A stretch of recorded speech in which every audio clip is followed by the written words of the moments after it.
We are here in beautiful Green Park, which you might be able to see, and you might not be able to hear us, but yeah, say hello.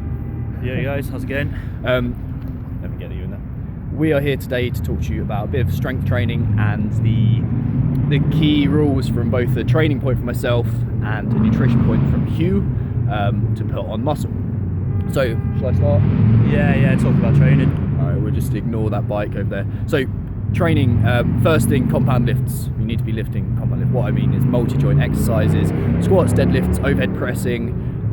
There's no point doing isolation stuff if you're looking to put on lots of muscle very quickly, because obviously the more muscle you work, the quicker your results will be and the more mass you can put on at once. Training age is important as well. So training age is how long you've been training for effectively. So if you haven't been training long and you're on your first, I don't know, I'd say 3 or 5 years of training, you really need to just be focusing on those compound lifts, because there's no point doing hundreds of bicep curls and isolation exercises when you've got no muscle mass to tone, essentially.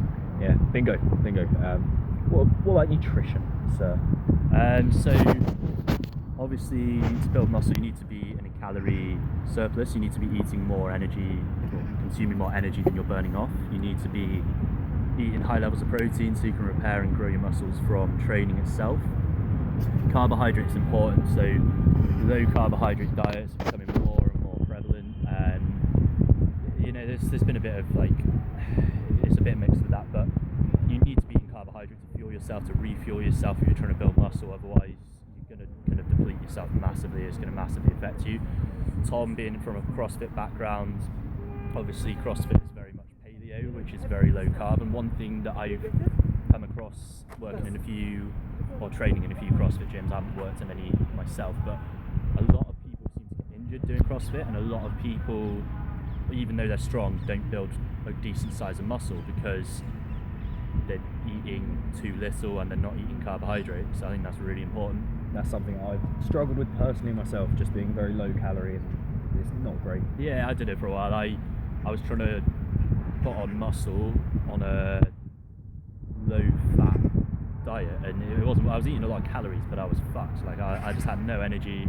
You know, you come to training, you just feel flat and deflated, and at the time I felt like I was just like, what's going on? I'm eating loads, but I kind of looked back, and because the people I was surrounded with at the time, working with, were very much of that mindset that you need to be, you know, eating mostly fat, and carbohydrates not good for you. It didn't really help, but you need carbohydrate. Whether your goal is weight loss or muscle gain, carbohydrate is important. But specifically, if you're trying to put muscle on, you need a good amount of carbohydrate in your diet. Okay. Is something like maltodextrin or something like that in your protein shake a good idea for just extra carbs? If you struggle to get carbohydrate in, maltodextrin or dextrose, I'd probably stick with maltodextrin actually, but maltodextrin is just a carbohydrate powder that you can add.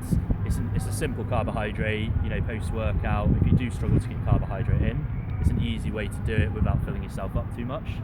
If you're not eating enough carbohydrate anyway, I'd focus on that before you even look at supplements. I'd look at, you know, making sure you're eating plenty of rice, potatoes, depending on how your digestion is, pasta and things like that as well, because that's where you're going to get your basis of your carbohydrate from. Maltodextrin is something you can add in to get that extra spike. It's not that important.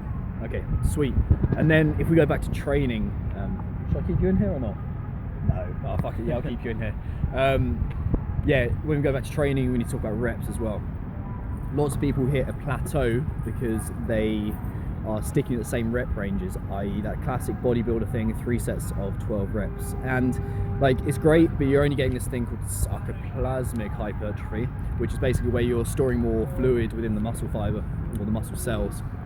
Makes them look bigger, but it doesn't necessarily make you swole. Nice bicep action, the swan. Fucking hell, I've lost where I am. Yeah, sarcoplasmic hypertrophy. You get to a plateau because you're not actually gaining much thickness of the muscle fibre. You're gaining this fluid that it can take, essentially. So you want to vary the rep range. You want to go through strength phases, i.e. between 4 and 6 reps is what I found works best for people, because then you're getting the strength and the myofibrillar hypertrophy. The hypertrophy is just growth. To enable you not to plateau. So mixing up the rep ranges is really important, and that's why CrossFit training as a whole works very well, because you've got lots of different reps. So for example, you might have an AMRAP of 5 deadlifts, 10 push presses, and 15 chest to bar pull-ups. That's disgusting. But yeah, you're doing big complex lifts, you're changing the rep ranges, and it's always different. Anything to add from nutrition? Not from a nutrition perspective, but yeah, I totally agree. I've been training people in the past. I think I went through strength phases where I'd be doing 1 to 5 reps all the time, and then hypertrophy phases where I'd be doing 3-4 sets at 10 reps. But I found, especially training clients and myself, if you have a mix where you're doing like hypertrophy work, higher rep stuff, with strength training as well, whether that's in the same workout or whether that's different times in the week, you tend to have a better response to strength and building muscle as well. So yeah, that's pretty much it. What was my other point? Compound lifts. Yep. I can pause it whilst I think. And I'm back, seamlessly edited in. Volume. You've got to be having some sort of volume to promote muscle growth. If you're doing like 7 sets of 1, although it's plenty of sets, you're not going to get the growth because there isn't enough volume there from the lifts. There's not enough time under tension as well. I'm not a massive fan of time under tension because even though it does promote good results and good size, but it doesn't necessarily promote an athletic body.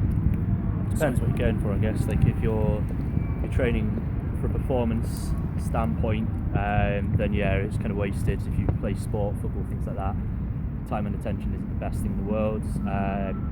It can be good for developing, certain weak areas. So for example, with football players, looking at hamstring strength tends to be, a weak spot in a lot of football players. So time under tension on the hamstrings can be beneficial, but for the vast majority, just trying to build size, I'd worry about getting the movement right and focusing on just quality of movement and gradually putting the weight up.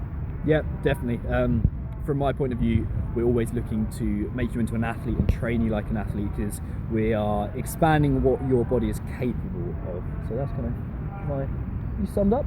Yeah. Okay, I'm kind of summed up, and I've just kind of realised how similar this is to Forrest Gump. You know the bit where the feather comes down at the beginning? Yeah. Got some chocolates. Some coffee. Cafe Nero. Right, see you soon guys.